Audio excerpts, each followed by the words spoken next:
पाकिस्तान 'ਚ पंजाबी कॉन्फ्रेंसां दे सब तो वड्डे नैटवर्क पंजाबी नैशनलिस्ट फोरम वालों जी आयां नूं। पाकिस्तान की सतह ते शहबाज शरीफ ते पाकिस्तान मुस्लिम लीग की की जिम्मेदारी है।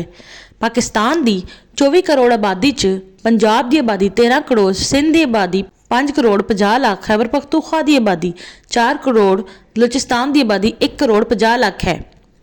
किसी भी मुल्क की दिफाई पॉलिसी नूं दिफा के तकाज़ियां के मुताबिक बेहतरीन बनाए बगैर मुल्क की खारजा पॉलिसी नूं बेहतरीन नहीं किया जा सकता।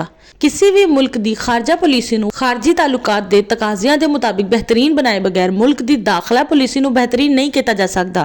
किसी भी मुल्क की दाखिले पॉलिसी नूं मुल्क के इलाकों ते कौमां के दरमियान दाखिली मामलात के मुताबिक बेहतरीन बनाए बगैर मुल्क की मुआशी पॉलिसी नूं बेहतरीन नहीं किया जा सकता।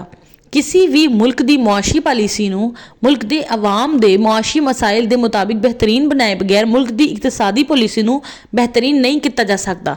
किसी भी मुल्क की इकतसादी पॉलिसी नूं बेहतरीन बनाए बगैर मुल्क की हालत बेहतर नहीं की जा सकती। पाकिस्तान का वज़ीर आज़म पाकिस्तान मुस्लिम लीग नून का सदर शहबाज शरीफ मुंतखब होया है।